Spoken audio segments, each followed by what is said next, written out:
Hey guys, welcome to another epic episode of the Freedomaire Show.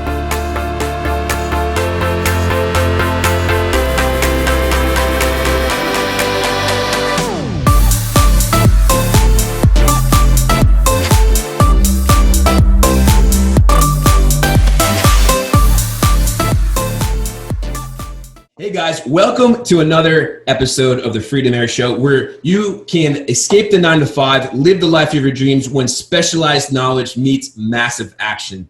Our goal is to introduce you to the guests that will lead and inspire you to take the next step and break through those mental barriers and just start living an epic life. We have an extremely special guest today who needs really no introduction, but I'm gonna go ahead and do it anyway. He's a successful serial entrepreneur, a real estate investor, a fellow educator who has climbed his way to the top, the apex of our industry. He's flipped well over 1,000 properties in nearly every niche. He's been featured in hit TV shows such as The $1 Million Listing. He's a symbol of what is possible in the real estate investing and education business. Built an 8-figure education company. It's helping people change their lives through his unique strategies over at the Clever Investor headquarters. It is my great honor to have him on the show. With no further ado, Mr. Cody Sperber. Boom. That was an epic introduction. Thank you very much for all those kind words. Excited to be here and, share a little bit about the journey, the struggle, the triumphs, and maybe even drop some nuggets. What did you call them? What did you call them right before? Freedom nuggets. We need some freedom nuggets on this one. Freedom nuggets up in here. Yeah, man. So we were talking before we jumped on the recording, and he says, "Hey, I like the surfboard behind you." And I said, "That's what I'm all about." And as you guys know my story, I got into real estate so I can travel and surf. I said, "I like that money bill behind you." He said, "That's what I love." So, guys, I just want to real quick let you know that the man that you're about to listen to right now, he is literally at the apex of our space. I mean, personally, I admire everything that this man has accomplished, and I'm just absolutely honored to have him on the show. So you guys are going to learn some awesome stuff today. Cool. So, dude, the first time we met was in Tampa, right? Yeah, this is a small industry, and it's filled with a lot of really great people, and I had the opportunity to hang out with you, and I like your vibe. I like your style. I think what you stand for is super cool, and so awesome. Being on here really is my privilege and honor, to be honest with you. Dude, man, I appreciate that, brother. Thank you, man. Thank you. Dude, so, all right. So we won't go too back into the story of how you got here, because we've kind of heard that story before, right? But I do got to ask you this, right? We'll sort of skip the back, but do you believe real estate investors, or more specifically, are real estate entrepreneurs, are they born or can they be created? I definitely think they can be created, but the core ingredients of an entrepreneur is typically inside of somebody or not. It's like two sides of a coin. Mm-hmm. I had certain attributes that made becoming an entrepreneur very easy for me. Mm-hmm. For instance, as a kid, I was either completely obsessed with things or I neglected them. I find like a lot of entrepreneurs have that attribute where it's like, if I'm into it, I'm into it. Like take school, not into it. Right. I'm very good in school, but I am a huge fan of self-education, and the things that I love, I'll devour books, I'll devour videos, nowadays podcasts, and I could spend 24 hours a day going down that rabbit hole and love every second of it. Yeah. You put me in a structured environment where it's like, we're going to take a geometry test and I lose my mind. And so I had some of that. I was very hyperactive as a kid, and we also didn't have a lot of money. And so I was always coming up with like real creative hustles to like get things that I wanted. So I would sell candy, that kind of stuff through necessity. Right. Yeah. For anybody that doesn't know who I am yet, I grew up in Phoenix, Arizona, and as a kid, I probably moved maybe like 15 to 20 times by the time I was 15 years old. So I'm constantly found myself in this environment where I was really little. I looked very young. My son's going to deal with some of the same stuff I dealt with. Yeah. I had a very sharp wit and a really smart mouth, and I was really little. So I was the perfect person to bully. I found it very difficult I created a ability to make friends very easily because I was constantly put in this environment where I had a new school, new friends, and I had to survive. But I also struggled with keeping my friends because I was a smart ass. Yeah. And so like a lot of this actually ended up serving me later on, because when you're getting beat up or bullied or pushed around or sidelined, or you're kind of the underdog, you develop some skills along the way to survive that actually help you in business. Yeah. Yeah. And so I had certain key qualities. When it comes to the technical of real estate, I feel like anybody who wants it bad enough can figure out the technical. And to be honest with you, I know some people that are really not very smart. Like, to be a nice way of saying it is they're kind of dumbasses, but they go off and become real estate millionaires. And they find this one thing, and they're very repetitive, and they're very structured, and they just do it over a long period of time, and they come out the other end as real estate millionaires. So I don't think you have to be the smartest. I don't think you have to be great at sales. I don't think it cares about what your gender is, your skin color, where you live. That doesn't matter, because the technical stuff can be taught to you. But I think you do need two things, right? What is it? These two things. And I had them, and almost every successful person has them. I was, number one, I was authentic. Even when I didn't know what the heck I was doing, people felt my authentic side of wanting to help, or wanting to learn, or wanting to serve, or wanting to be involved. And you can't fake being authentic. You're either a slimy type of feeling person where people's radars and their walls go up, or they buy in, right? And like you, Justin, you got this vibe. You don't even have to talk. It kind of leads in front of you. It's part of your energy. It's your authentic, true self. And that's because you are in alignment with who you are, and you're living your life. Yeah. And so I had that. I was very authentic. And so my first big deal, they did the deal with me, not because I was a smooth talker or good at sales, or even I had no money. I had, a piece of crap Nissan pickup truck. No reason to do a deal with me. Yeah. But they did a deal with me because I was super authentic, and I listened really well to the person. Yeah. And it happened to be a person going through a divorce and a bankruptcy. And so there was a lot of turmoil going on in this person's life. And I was one of the first investors, even though I was brand new, to show up and just vibe out with the guy and listen and ask questions. And we connected and we built rapport, and he gave me the opportunity when he told a lot of other people no. And the second thing I think you need is, I think you need to be enthusiastic. People will get behind people when, especially nowadays where there's like a lot of like boring average adults floating around the world. Yeah. And then also you see this one person like pop up over the crowd that's super enthusiastic about something, and everybody kind of looks and goes, oh, that person's weird. That person's kind of cool. What the heck are they doing? Like, they transition from like, that's like kind of hating a little bit to like, this is like a thing. Like, this person's really into this thing. Isn't that weird? And I know. And I was authentic and enthusiastic, and it carried me a long way in this business and got me up through that learning curve and through that painful period where you don't have a lot of credibility or resources or connections. Dude. That's my answer to that. Dude, amazing. Like, and that was a freedom nugget. Okay. A freedom nugget was authenticity. So when you said like the first seller that did the deal with you, when you were saying that, Cody, and you said they're going through a lot of turmoil, I'm like envisioning the seller. They probably saw you, meaning they felt like it was you, like they felt like they knew you, right? Yeah. Like, wait a minute, I actually know this person, and therefore there's well, I always say like people do business with people who know, like, and trust, right? Like and trust. So like maybe that authenticity right there. So that's a freedom nugget, is like, stop trying to do other people, stop trying to be other people. And like looking at guys that are out there saying, hey, here's how some strategies, but that you're trying to imitate them, because now you're just coming off as unauthentic and people don't trust you. And realize this, Justin, for anybody listening, realize this, that you are already enough.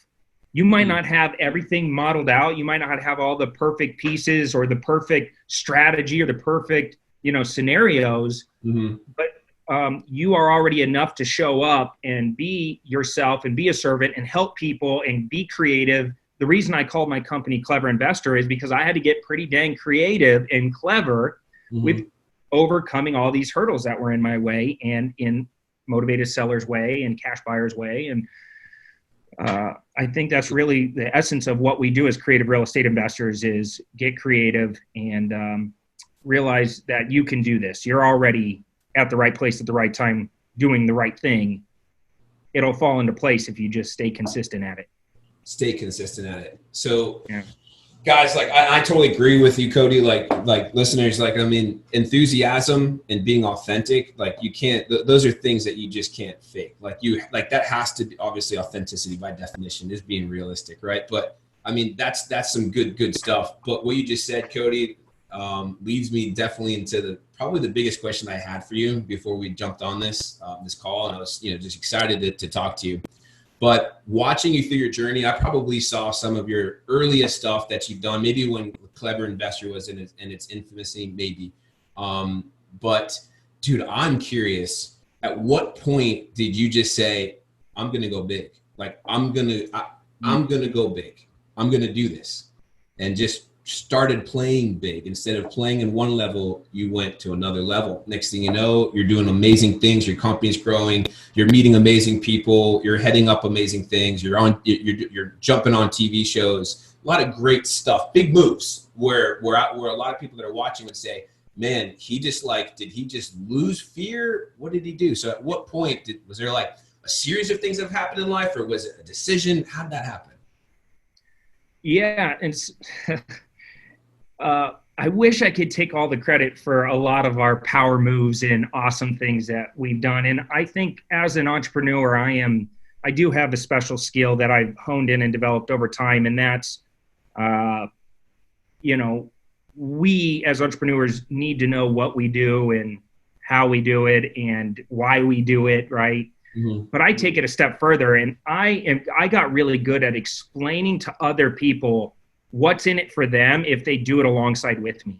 So it's like taking my big vision and your big vision and saying, look, two people with awesome visions can get in alignment and work together in a common, thing and allow both of our lives and visions to thrive.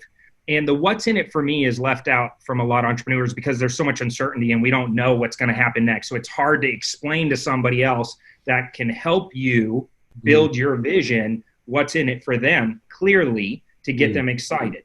And so for me, I'm great because great people locked arms with me. I'm great because I built a great team of awesome entrepreneurs, or what we would call intrapreneurs, right? People that were part of a team, but they still had that energy of an entrepreneur, but they really liked being part of something, not on their own or not a solo person. Yeah. And so I was really good at identifying talent and then really going deep with that person and getting to know them and their why and their vision and their family and the things that move them and the things that scared the shit out of them, and just really understanding people and then pulling it together to where it's like, look, this is how we're going to get in alignment, because alignment equals velocity. And that's how you go to that next level of life. And the truth of the matter is, I took myself as far as I could take myself.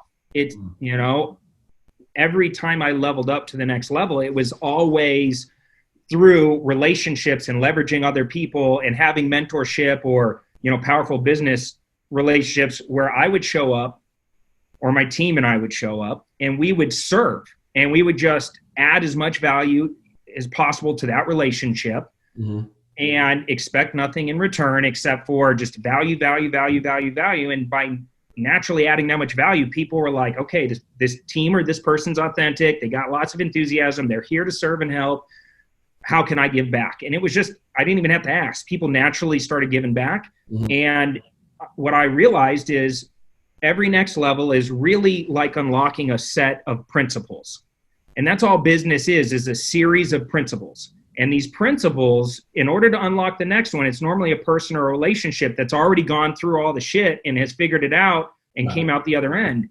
And so for me, my first layer was like, okay, how do I just get to my first 6 figures in life, right? Like that 6-figure mark is a huge mark for an entrepreneur because there's so many things you got to learn and put into place in the processes and the foundation and the systems and the relationships and all those seeds.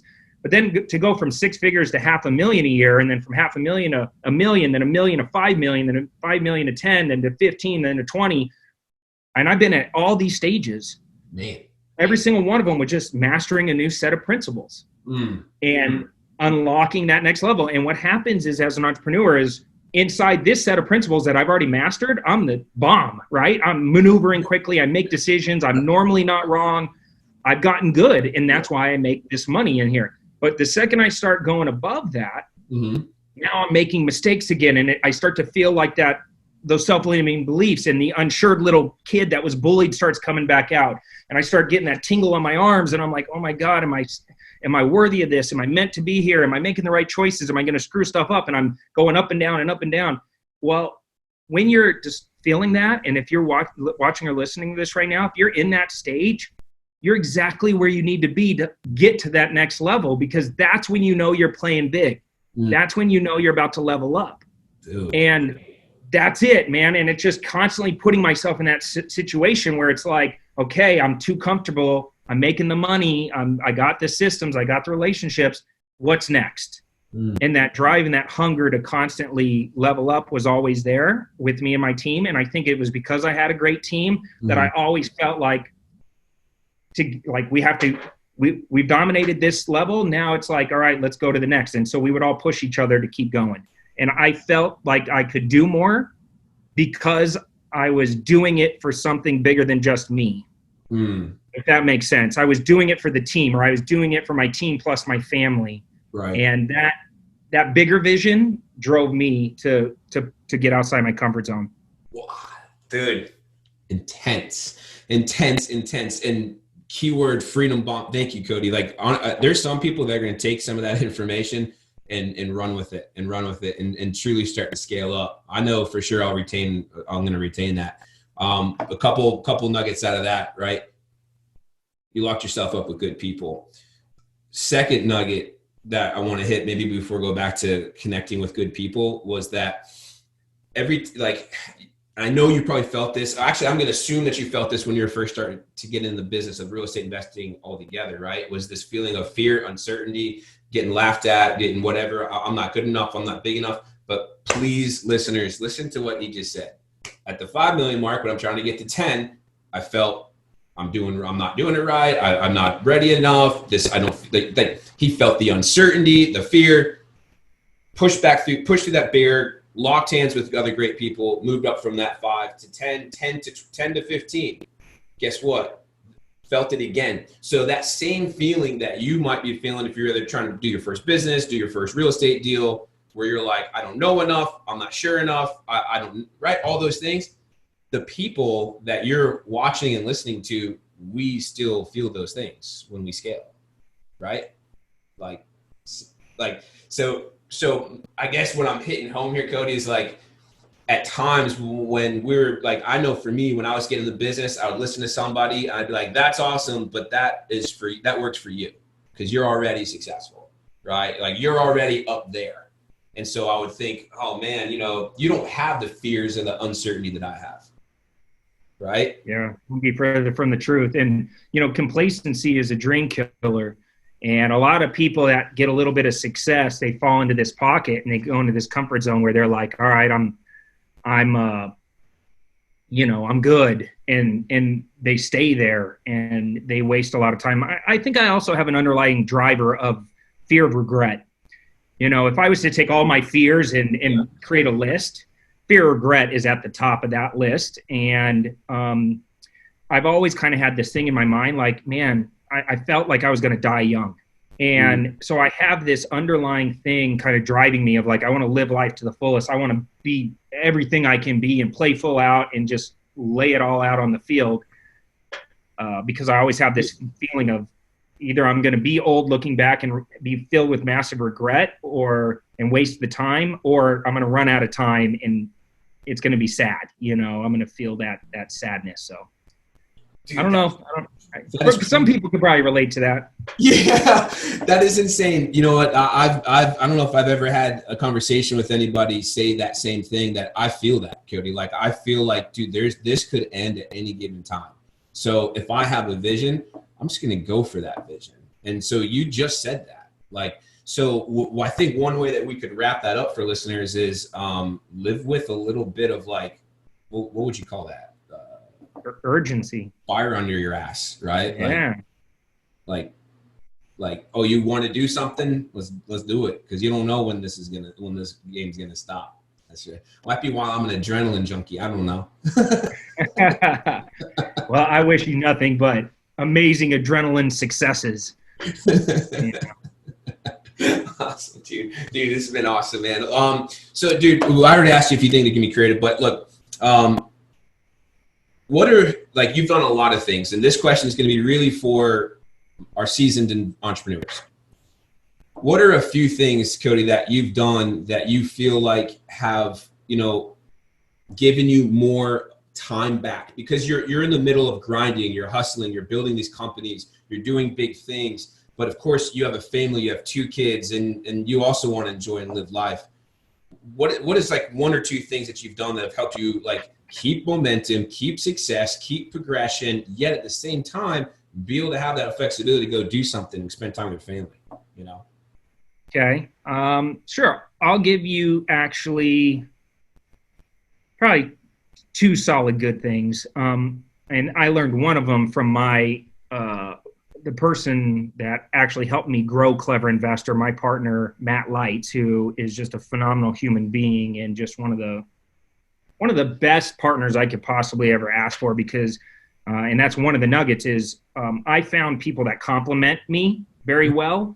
Mm-hmm. And a lot of partnerships fail because you find somebody that's too similar. Mm-hmm. And it's like 2 guys or gals or people that are really good at sales trying to form a business and go do sales. Well, the problem with sales is you're good at sales, you're causing a pretty big wake behind you of operational things that need to get fulfilled from you being so good at sales. And if you don't have that operations person as your counterpart and you just have a bunch of people that are good at sales, you're going to have a bad customer experience. You're going to have a lot of technical issues, maybe merchant account issues, accounting issues, because things are just moving so fast and everybody's just like sell, if that makes sense. So I found partners that complimented me. And one of the first things that Matt taught me was this concept of roles, goals, and tasks.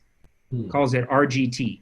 So we here at Clever Investor and in all my companies really just dumb things down onto a spreadsheet, or you can use like, organizational project management softwares and stuff. But it just as simple as like everybody needs to know what their role is. Mm-hmm. And if people don't have clarity on what their role is, that's when people float. That's when uncertainty happens. That's when people feel like, they're doing too much or they're not doing enough or they're, whatever the challenges are. And when you're managing a team, it's very important that they have clarity. So the roles and taking time as an owner of a business or the leadership team within an organization to get clarity on roles, it sucks. It's boring. It doesn't really move the needle for you in its front end, but it will move the needle for you behind the scenes if people have clarity. So roles. And then goals are like, a lot of people fail at goal setting because they don't set time limits to their goals. And so a goal doesn't become a goal until there's a time limit set on it. And so you have to have a specific project with a specific time limit and ownership of that project. There has to be a single point of ownership. It can't be ownership by a committee. It needs to be a person owns this goal. This goal has a definite date. And then from there, you can work backwards on all the tasks associated with achieving that goal and who they get assigned to. So that simple role, goals, tasks format has served us really well. All right. The other thing I did, and this is more on a personal level, and this is one of your nuggets, is as an entrepreneur, I feel like there is no such thing as balance. And a lot of people struggle with this because everybody wants this mythical thing called balance. Right. And when you have a family, and I have 2 kids, balance is near impossible because people's emotional expectations change on a daily basis. So it's like, how do I please everybody? And if you want to fail, what do they say? Try pleasing everybody. Yeah. You're not going to do it, right? So balance is a myth in business. And if you want to have balance, go get a corporate 9-to-5 job and barbecue on the nights and weekends and coach Little League and do all those things and live life and be happy doing that. But if you want to be an entrepreneur and take it to that next level, you got to throw balance out the window. And instead, you want to set expectations and get alignment. And so I sat down with my wife and I was like, okay, here's my dream. Here's my vision. This is my companies. This is where I want to go. How do I do this to where you're not calling me at 3 o'clock saying, can you swing by the store and get milk? And it's like, no, I can't. No, I can't. It's not the best use of my freaking time. Like if I was to have a thing like a bullseye, like the $3 an hour activities, and then the $10 an hour activities, and the $500, and then the $1,000, and then the $20,000 hour activities. Milk is somewhere out there, and it's not important. I'm not doing it. Somewhere on the $3 side. Right? And so it's like, one of the first things I did is I stepped back and I'm like, how do I give my wife, who needs to be my priority, right? How do I give her the relief if I'm supposed to be her partner and I'm not acting like a good partner? So one of the first things I did, and a lot of entrepreneurs do this for themselves, I did it for my wife. I hired my wife a personal assistant. Wow. And I sat down with her and we listed out every single thing in our household, our personal lives, even some business stuff that I wanted her to take over ownership of. Whoa. We created roles, goals, tasks. Yeah. And we created a personal assistant for my wife. And that was a few years ago, maybe 5 years ago. And it's relieved a massive amount of stress and pressure from me. My wife now has somebody that handles all the $3 an hour activities. Dude, you might have just changed my life right there, Cody. I think do it, man. And I'm more than happy to I might even be able to dig up the list of my original list that I created when I was like, what are all things I can have this person do for me? Oh my God. Right. And so that was a power move because it gave me more flexibility. And the second part of that conversation, and this is going to resonate with a lot of people with families, is I made a deal with my wife that if she has to contact me during the day, she needs to text me if it's information.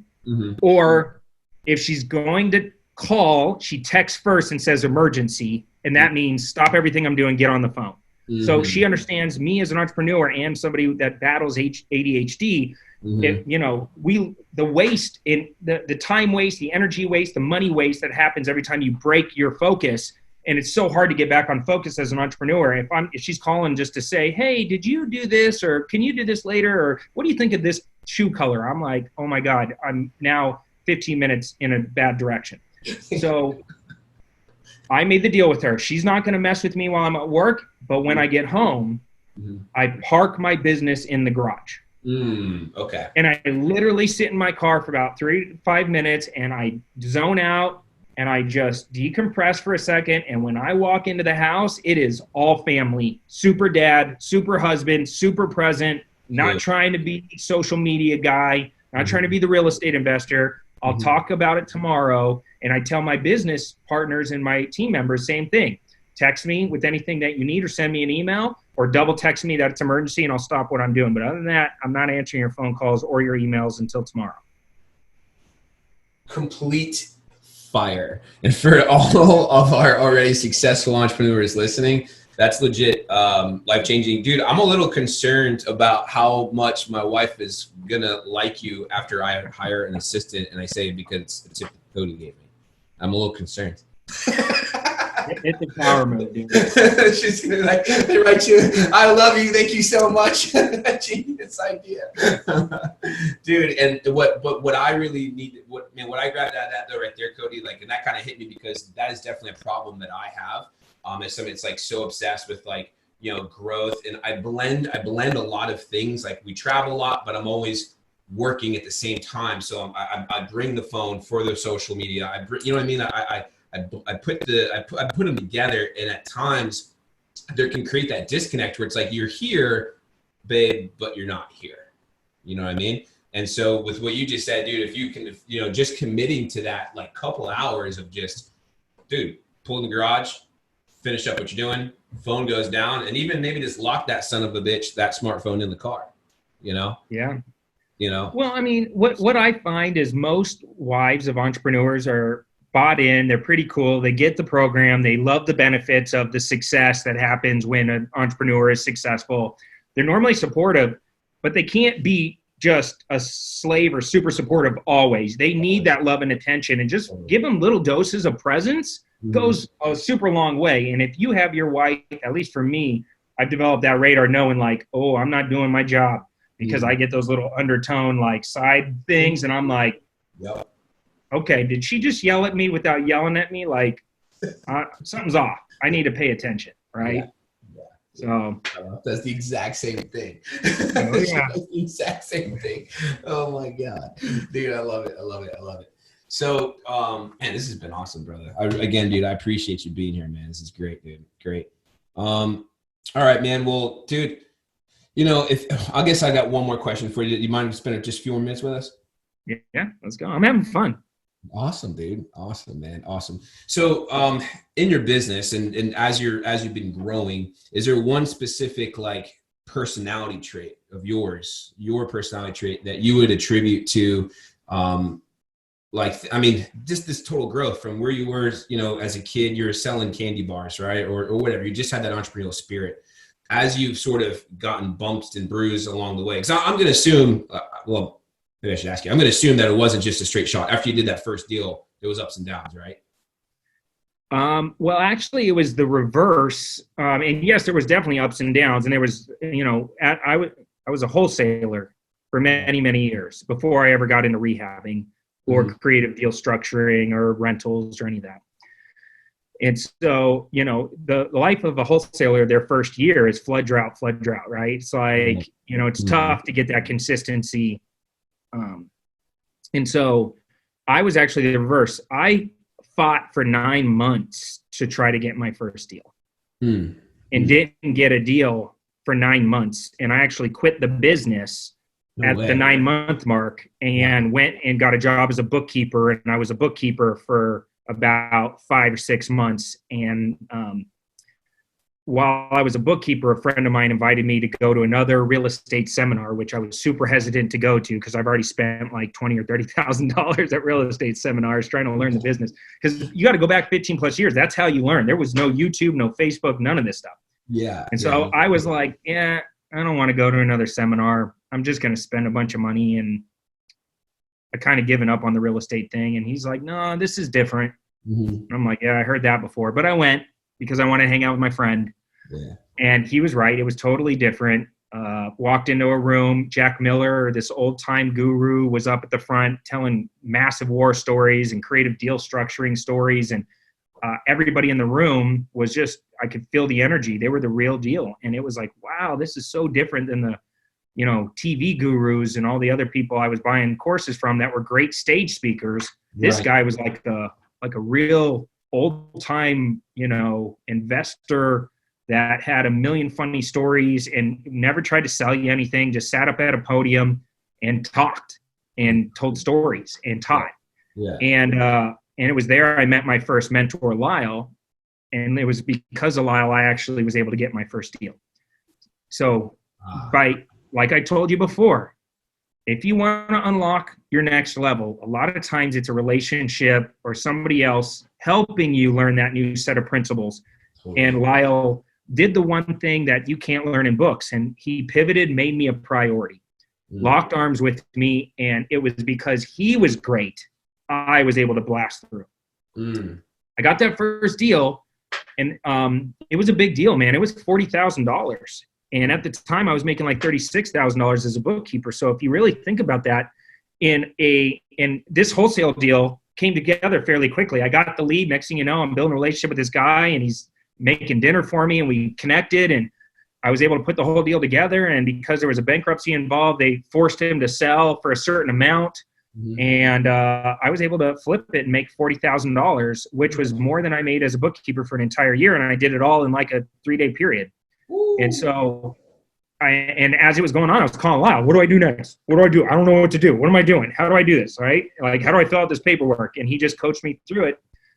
And after that, it was like a little flood drought, but it was getting more consistent. And the distance between deal 0 and deal 1 was much longer than the distance between deal 1 and deal 2. And then the distance shortened between 2 and 3 and shortened 3 and 4.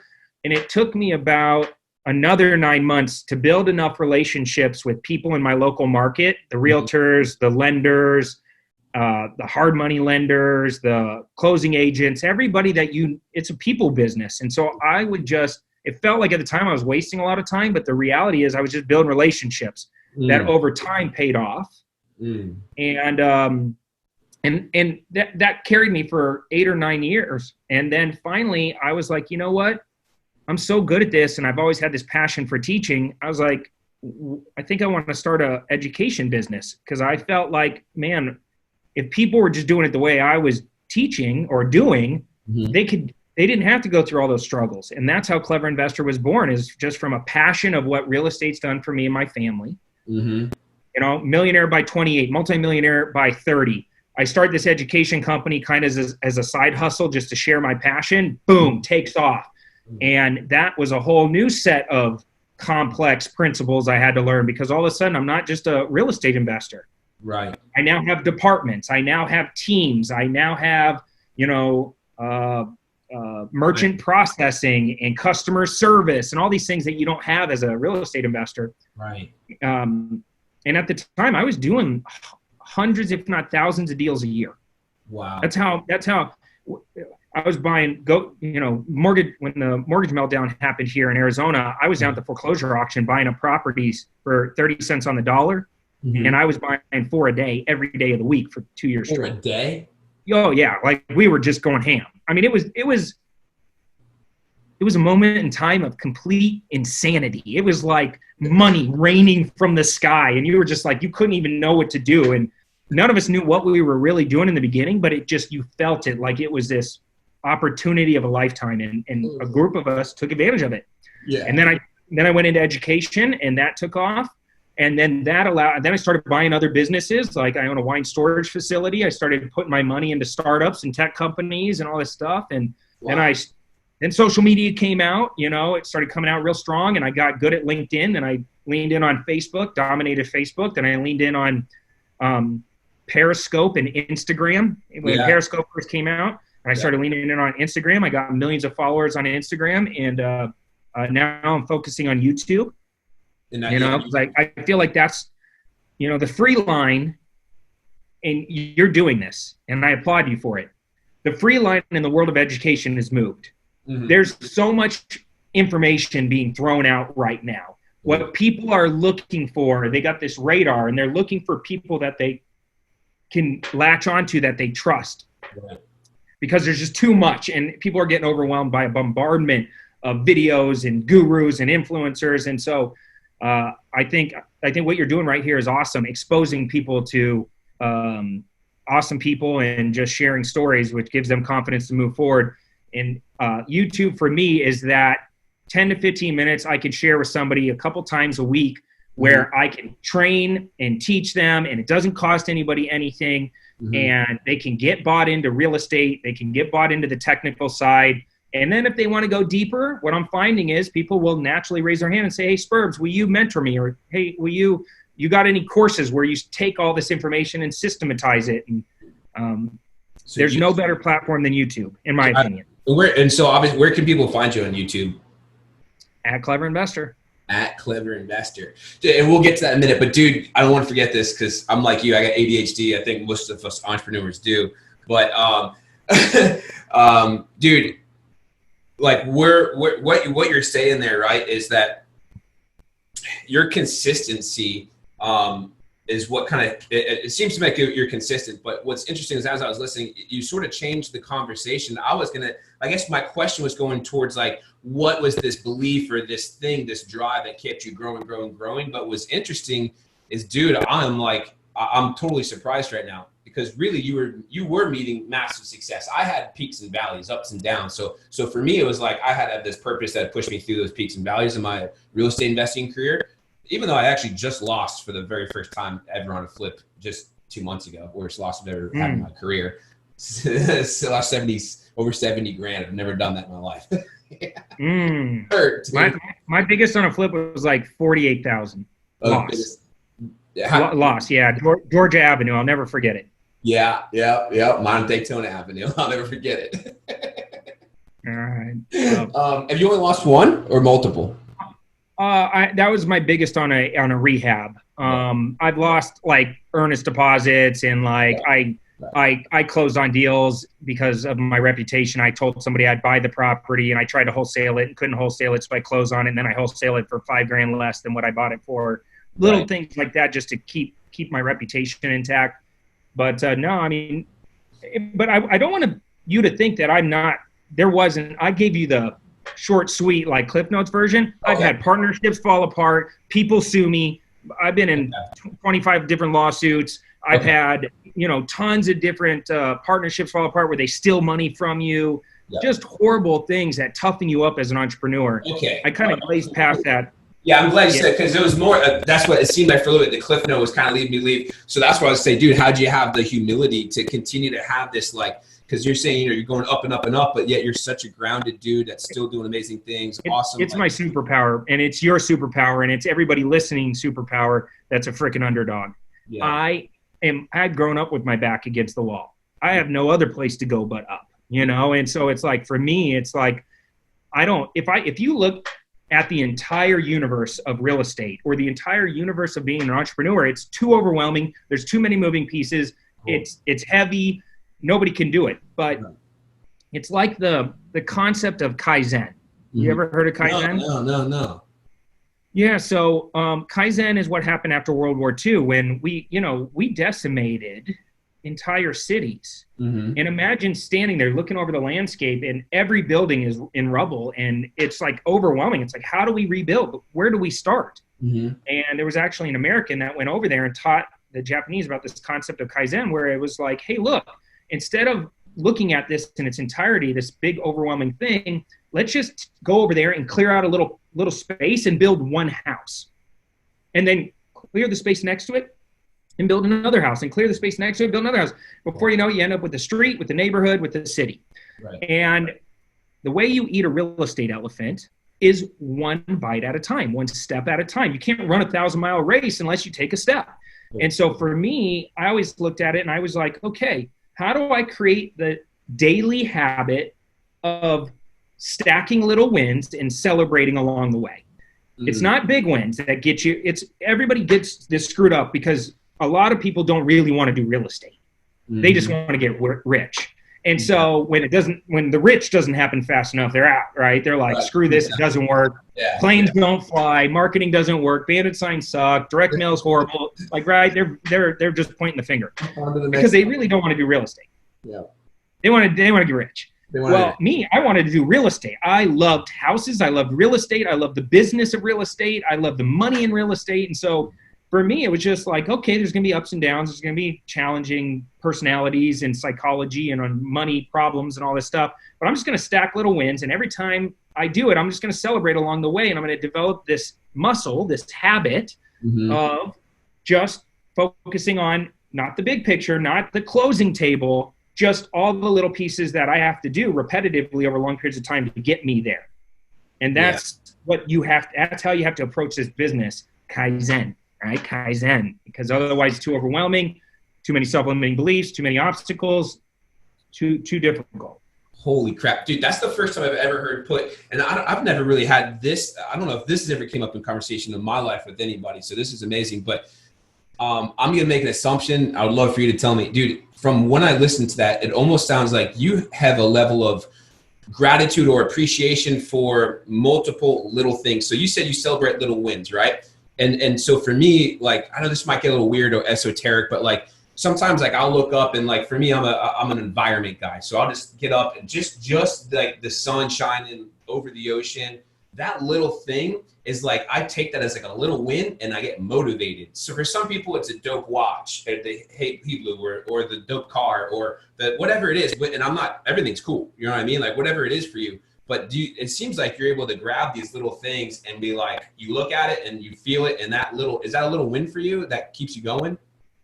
Yeah. I mean, I think that's cool that you find what works for you, and a little win for you is looking out, at the sunrise and going, man, it's a perfect day. Win. right? Yeah. For me, it could be like today. How do I say this? Your body, your brain, your environment doesn't want you to win. Rich people don't want you to win. The world's not designed to allow people to win. It's just the way the world is set up. And so it's like, for me, I just wake up every single day with massive intention that I'm going to stack little wins. And like today, I've been working out every single day of the week. Today I woke up, I couldn't sleep. I had a horrible night's sleep last night. I was like groggy, and I'm like, I don't want to go to the gym today. And instantly that habit that I've developed over time kicks in. I jump up out of bed, I take a big breath, and I take a step towards getting my butt in the kitchen to drink some water and get ready to go to the gym. That right there, little win. And as I'm walking, I'm like, you did it, little win. Good job, Sperber. Like, way to get in motion. Yeah. Because motion is a lot of times like depression and anxiety and all this stuff. It can eat us alive if we sit in that little unresourceful environment where we're not battling back and trying to like override. You know, this is kind of a Tony Robbins moment, but like, you got to get in motion, right? You got to get that power move and be like, okay, I'm going to get up. I'm going to start moving. I'm going to celebrate. And I just attacked the day and just, okay, what's another little win? Just this motion of drinking my protein shake, little win. Just going over and putting my shoes on, little win. Getting in my car, turning on some good jams, little win. And so it doesn't have to be big. Yeah. Yeah. It just has to be in the right direction. And if you develop that habit as somebody that overrides the negative with the little win, it's inevitable. You're going to win. Gonna win. Dude, that's amazing. Like, look. Just one more, guys, listen to this.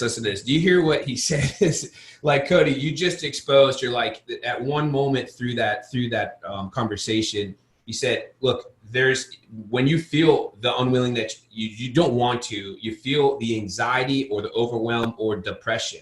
And I've never struggled really with like depression or anything, but I understand like meaning like getting up in bed and you're like, God dang, what am I going to do today? My point is, you have to understand, because this is a passion of mine, Cody, helping people realize that people like you and I, when they look at us on the platforms, they look at us on the stage, they look at us, well, you're on a lot more stages than I am, that's for damn sure. But when they look at us, you know, on the screen or whatever, and it's hard for them to associate exactly that we are speaking to you right now, the person that's listening, your name, we are talking to you. It's right. This is for you. And so we all go through it. Yeah. Yeah, and that's a powerful statement, Justin. I hope you understand how powerful that was. You know, a friend of mine passed away, Dr. Sean Stevenson, recently. He was known as 3-foot giant. And I was talking to him one day, and I said something along the lines of, you know, it's crazy. We were talking about Instagram, and I said my social reach has shrunk. I don't know if Instagram did something with their algorithm or whatever, but it shrunk back down. And I was kind of like, almost like complaining about it without realizing I was complaining about it. And he cut me off and said, Cody, you're thinking about this all wrong. It's not the 500 likes or the 1,000 likes that you didn't get. It's the 500 likes that you did get. It's those people that you're looking at the opposite side of the coin. And he flipped me back to like, look, yeah, you didn't get 20,000 likes like you normally do, or 50,000 likes like you normally do, but you got a solid 1,000 of people that needed to hear that message. And I was like, oh, he's so powerfully right. Got to get that mindset shifted, that perspective. So you start attacking your marketing like that. It's like, okay, so I only got 4 leads, but it's 4 leads from people that really need to know who I am, and we need to work together, and they deserve, and I deserve to show up and work out a deal with them. Yeah, dude, perspective. I love it. So I will say this, guys, the biggest takeaway from our conversation today has, there's been absolutely, I'm going to go on the limb here, Cody, and say there's probably more freedom nuggets dropped on this call than any other previous call. So this has been stacked. It's going to be a long Rolodex. But I think one of the biggest things for me that I keep taking away, and there's been a lot, but is the consistency that he keeps saying, locking hands with good people, partnerships. They help you get to where you want to be. Like, it's so crazy that so many of us entrepreneurs want to put this hat on, and then we think that we need to do it all our own. We need to be the marketer, the lead guy, the sales guy. and we need to be, and also there's a little bit, possibly a little bit of greed in there as well. Like, and when I do my first deal, or when I do my 10 deal, that $32,000 check should be my $32,000 and nobody else's. If you listen to what Cody and I are saying, and Cody's been saying this, like this whole conversation, this entire show, is that everything he does is with other people, which all just means that other people will have their hands in the pie, which for some people that hurts to hear, which is the very reason why you might be having difficulties. So he's just exposed so many truths, and success leaves clues, right? So, I mean, guys, partnering with people, that's been one of the biggest things, right? Boom. I mean, you got into, especially if you're in real estate, you know, Yeah. You know, you could be, you can't go too far in this business being completely, you know, siloed or alone, in my opinion. And why would you want to? My business right now, I got one of the larger wholesaling operations in the country. We're working in 6 different markets, dominating in Arizona. You know, I got 13 rehabs going on right now. Everything from a $300,000 or $400,000 house all the way up to a $3 million spec build in Scottsdale, Arizona. You're building a brand new house. You're building a $3 million spec right now. Yeah. We bought the house for $625. Tore the house down, and now we're building a 5,400 square foot, you know, beautiful, brand new $2.3 million house. So I'm doing all that, and I like I said, I would not be doing it at this level if it wasn't for my 2 partners in my real estate business. You know, I'm partnered with my 2 best friends that I've known for 16 years. Oh, wow. And they came to me a few years ago. My friend Bryant, who sold his t-shirt screen printing business, was like, hey, I want to get into real estate. I was like, cool, go get your real estate license and go through my training. My other buddy came to me. He owns 2 Buffalo Wild Wings in town, and he's like, I want to get into real estate. And we were all 3 best friends forever. Mm-hmm. And I said, why don't the 3 of us start a company together? We called it Green Elephant Development. And we started a development company, and we started a wholesaling operation, and that was 2 years ago. And since then, we ramped up to 6 figures a month wholesaling, and consistently doing over 6 figures a month wholesaling. And we got all these rehabs and specs going on, and I float into work every single day, just grateful that I get to be with my 2 best friends. My dad, on the clever side, my dad is my CFO. No way. How cool. Yep. So every single day I get to hang out with my dad, and he was in retirement, right? You know, sitting on a lazy boy. I'm like, I need help. Come work with me. Yeah. And I feel blessed because every day I get to work with my best friends and my family, and I would never be able to do it if I was still a bookkeeper. And I'll end on that note, because if you're sitting there listening to this right now and you're not feeling fulfilled and you don't have that obsessed energy and enthusiasm of your future and you want to unlock your next level of life, you got to take massive action now. Don't waste any more time doing things in life that don't serve you and serve the people around you. I would never be able to give the millions of dollars of charity that I'm able to give, or donate as much time as I'm able to give, or spend as much time and giving my family all the amazing things that we have. If it wasn't for real estate, if it wasn't for sticking in this business, I could have quit at that 9-month mark and been a bookkeeper and not been here and not talking to you. But because of that powerful move, getting back in the game and sticking at it, I'm here, and you could do it. Just trust me. If an ADHD kid that had, you know, no money and nobody was lifting me up on their shoulder saying you're valedictorian or you're going places in life. I dropped out of college in 4 hours. Went for 4 hours, dropped out. Yeah, so I mean, it's like I suck at school, you know, but that just goes to show you that you can do it. If I can do it, you can do it. Yeah. Dude, you're a massive inspiration, man, to everybody listening, inspiration to a lot of us in the space as well. Dude, just the things that you've done has been amazing. And dude, I just want to, you don't need the encouragement, but dude, I just wish you to keep going, keep killing it. It's awesome to watch. And dude, grateful to have you on the show. Look forward to continuing to build a relationship. Maybe at some point we can do some things together, man. And dude, thanks for being here. How can everybody get in contact with you?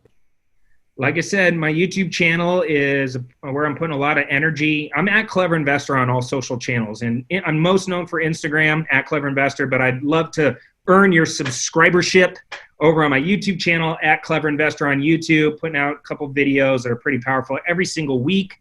around 3 p.m. Pacific Standard Time. And the coolest new thing I have coming up, and I'll keep this short and sweet, is I got an opportunity to start a brand new business with two of my really other good friends. Joel Marion, he is the founder of BioTrust. They are massive in the health and fitness space. He did about $780 million in nutrition. And that's just a couple little bucks, huh? Yeah, and he's got he's one of the best email marketers in the world. He's got 22 million subscribers in his email database. Me and him partnered up with another one of my friends, Dan Fleischman, who's the most connected man in Hollywood, in my opinion. Good friend of mine. Dan is an absolute beast. He runs Elevator Studios, which is one of the larger influencer marketing agencies, do about $90 million a year in influencer marketing. And we came together and we started a brand new company called the 100 Million Mastermind Experience. We're going to change the industry for entrepreneurships, or change the learning in the education industry for entrepreneurs and entrepreneurships. And the 100 Mil Academy is taught by 22 nine-figure business owners. Imagine making a choice. You can go to college and learn how to do business, or you can come to the 100 Mil Academy and get taught by people that either made $100 million, spend $100 million on marketing, or have 100 million impressions per year, meaning they went viral. They're the biggest and the best of the best. And all of our instructors have courses. It's like the master class, but for entrepreneurs, taught by real entrepreneurs doing real big things, from Neil Patel to Jordan Belfort, the Wolf of Wall Street, to Marcus Lemonis, who's the prophet. Just 22 insane badasses, all for $100 a month. $100 gets you live training classes every single day of the week and a whole arsenal of courses inside the members area. You get a metal membership card. It's very exclusive. It's luxury. It's exclusive. It's the best training ever produced for entrepreneurs. And it's for one price, no discounts, no upsells, none of that BS. It's just $100 and you're part of the academy. And it launches here in a couple weeks. So if you're watching this much later on from launch date, go check us out, because I'm telling you, it's going to be a game changer for this industry. I'm in. I know I'm in. Where can we go to sign up? It's going to be at 100 millionacademy.com. Dude, is this the mastermind where you guys rented out Dan Brazilian's house that I saw on social media? Yeah, so that's the highest level. So we started with the mastermind. Yeah, I know. So that's sold out. Yeah. That's not available. Okay. Right? We started a mastermind called the 100 Million Mastermind Experience, and it was $100,000 a spot. We sold it out in 3 weeks. 100 people paid $100,000, me included, to be part of this mastermind experience where 100 people we meet. I'm talking about the biggest names in the game, like Prince EA is one of our members. Like, it's just like crazy, viral, badass entrepreneurs. And Joel and Dan came up with this idea. We sold out all the spots. It's closed. You can't get in. It's not for sale. There's 50, 60 people trying to throw money at us right now. We're like, no, sorry, not available. But downline from that is the academy. And the academy is for the masses. The academy is because we believe that entrepreneur education is lame. We're going to fix the lameness. We're going to get everybody on the right track. And you're going to be taught by real market makers, game changers, and the best of the best. I'm sick and tired of seeing all these wannabe gurus out there that, have a tiny amount of success and they're taking advantage of people online. Screw that. We're going to do it different. It's not about any one guru. The academy is taught by an arsenal of badass instructors. And like I said, it's $100. So like, it's nothing. Yeah. Imagine like over 30 verticals, from copywriting to email marketing to real estate investing, stock investing, funnel building, funnel architecture, raising money, taking businesses public, like you name it, it's in there. And it's unbelievable. Yeah. It's unbelievable. That's the best word to describe it. And we're going to infinitize people's lives. Yes, I said the word infinitize. I might have made that up right now. I like it though, dude.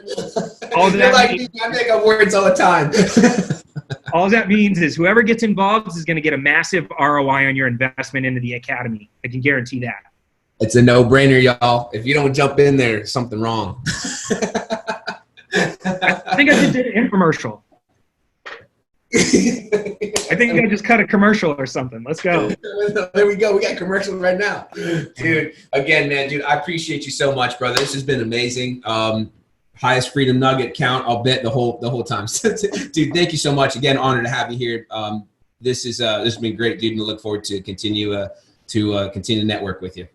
Boom. Thank you for having me on. Thanks everybody for listening. Appreciate you guys. You the man. Thank you, brother.